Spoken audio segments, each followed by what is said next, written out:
Welcome to Shadow and Light, where memory walks beside mystery, and the past breathes beneath our feet. I'm Kiara Page. Tonight, we travel to a quiet Midwestern town, a place where the soil holds stories, and history hides in plain sight.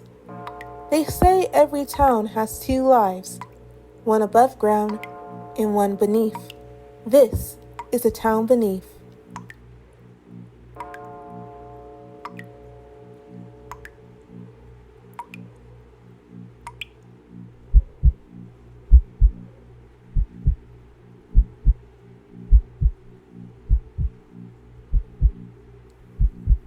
The city built twice. Every town has two faces, one seen in daylight, church bells, train yards, brick roads, and one that breathes below, built from tunnels, bones, and echoes. They built this town once in light and once again in shadow, on sacred land, on forgotten graves, on the hum of machines that never stopped. Every tunnel holds a whisper. Every stone remembers. The past isn't gone. It's only waiting to be found.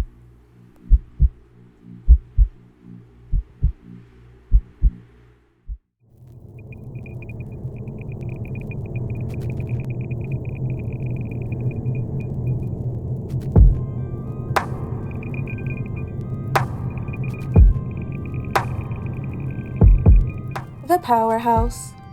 Once there was a powerhouse that roared. It fed the mills, lit the rail lines, gave this town its pulse. Now its windows gape like hollow eyes, its wall hum with silence. They say, if you stand near its door at dusk, you can still hear turbines turning, a rhythm left behind by the hand that built it. They call it haunted, but maybe it's a memory, still running on current. In shadow and light, the powerhouse isn't just a ruin, it's a heart that refuses to stop beating.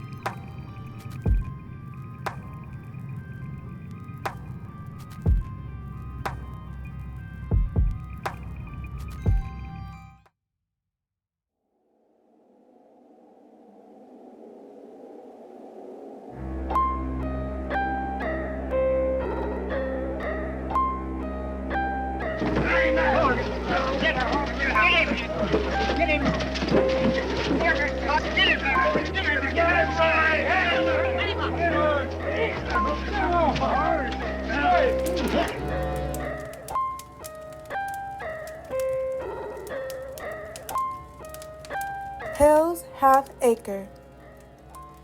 In memory of Samuel J. Bush.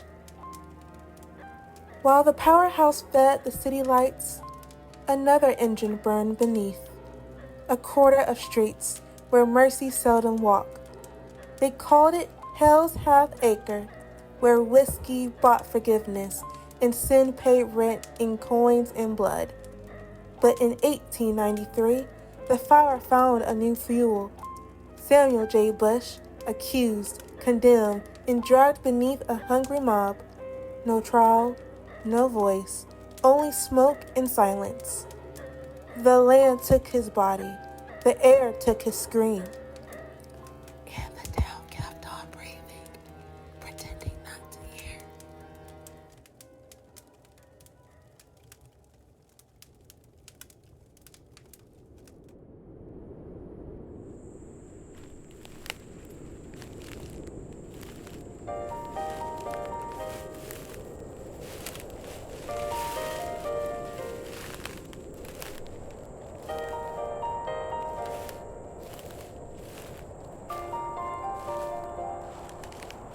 The cemetery and its bride. Every town has a hill of the dead. Here, marble and moss share the same ground. And somewhere among them, she walks, the bride in white, her veil catching the moonlight like breath. She waits by a grave no one remembers, her sorrow too deep for words. But if we saw her not as a ghost, but as a memory refusing to fade, would we still be afraid? Cemeteries are not places of death. They are libraries of love, written in silence.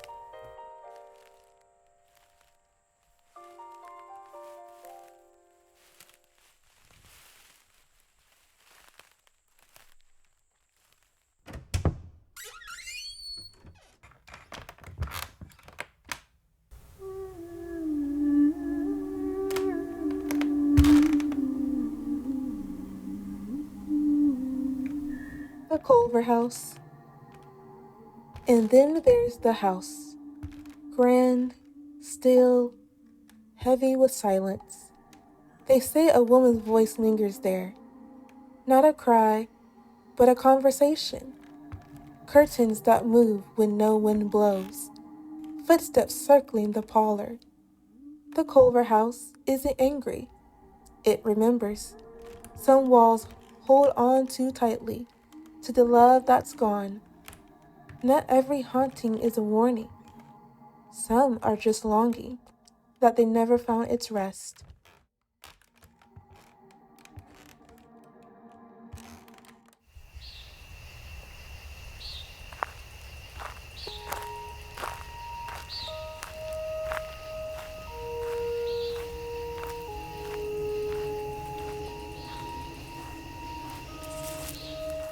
The Devil's Chair. In a forgotten corner of the graveyard sits a chair carved from stone. Cold, patient, waiting. They say if you sit upon it at midnight, you'll invite something in. A curse, a voice, or maybe yourself. Folklore isn't about fear. It's about choice.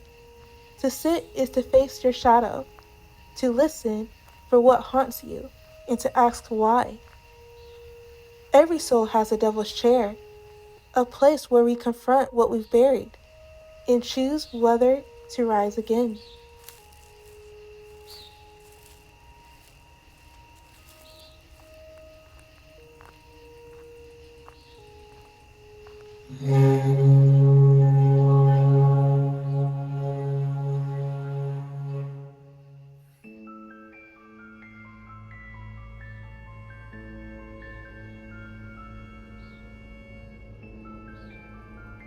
The Black Ghost. Autumn, 1903. They said a shadow stalked the streets, a figure cloaked in black, moving where lamplight couldn't reach. Some said he was the ghost of a man wronged. Others said it was fear itself, walking. The Black Ghost never spoke. He didn't need to. Sometimes a haunting isn't a spirit at all. It's history, remembering your name.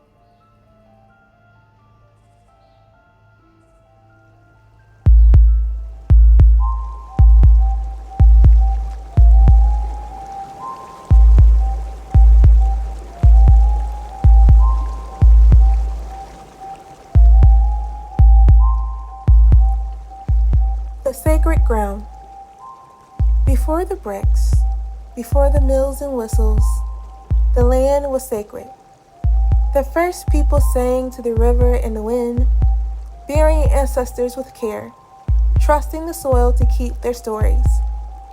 Then came surveyors, builders, maps, a city raised on the bones of ceremony.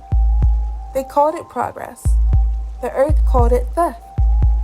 Yet on certain nights, you can still hear the drumming, low, steady, patient. The land remembers what was taken, and if you listen, it still remembers how to heal.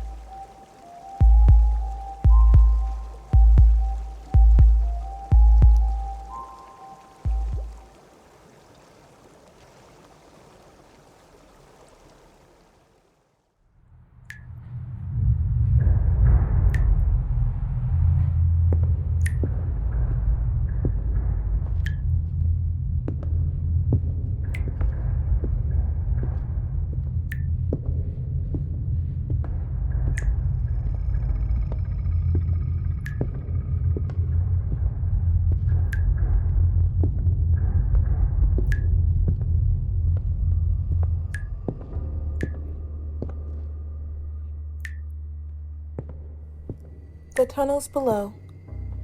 Beneath this town, there's another one. A network of tunnels connecting the old bank, the mill, the courthouse. Built for power, secrecy, escape. Some say it's empty now. Others say it still breathes. Go deep down enough and you'll feel a draft, like the past exhaling. The tunnels are not just stone. They are memory, a map of what we kept beneath the surface. Maybe haunting is only history, looking for air.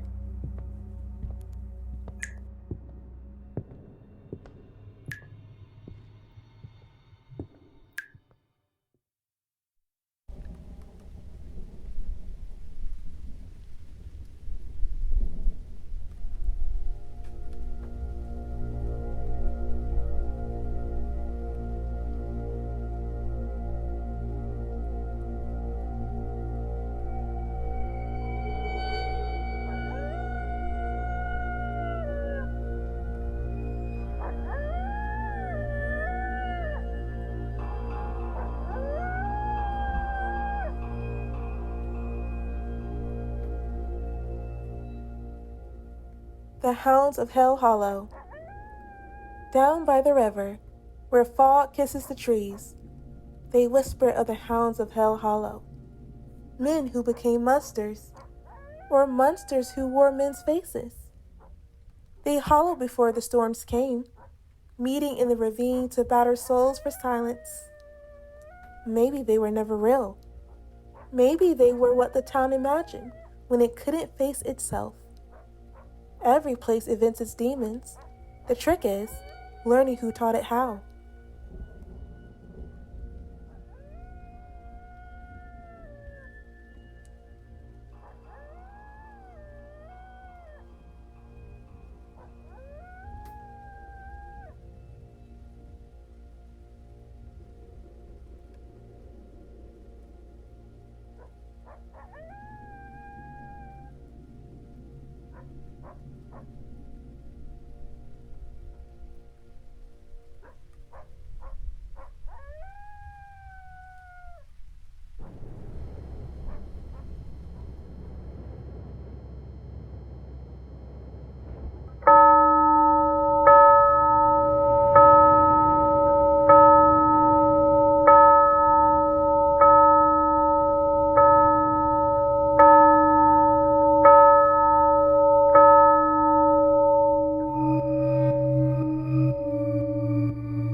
Every town has a soul.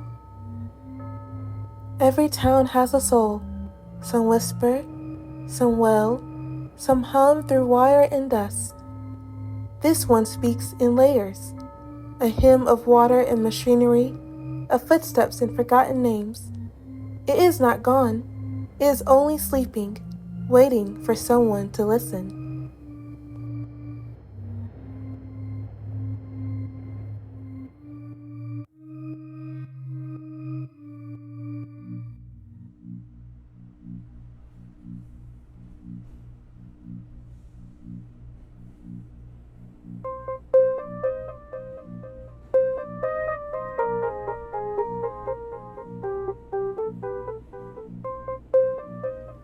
The name beneath the silence. For most of this journey, we've walked unnamed streets, listened to unnamed echoes, followed stories that could have belonged anywhere. But every shadow has a name. Every whisper belongs somewhere. This town, built on sacred ground, bound by tunnels and river, haunted by its own remembering, has waited long enough to be heard.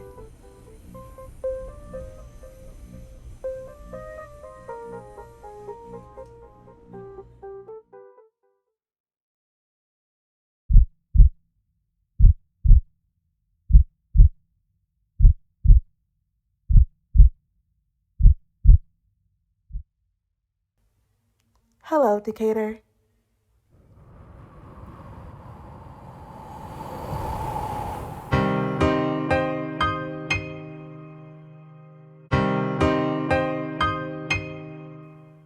This is Shadow and Light. I'm Kiara Page. May the shadows remind you where the lights begin.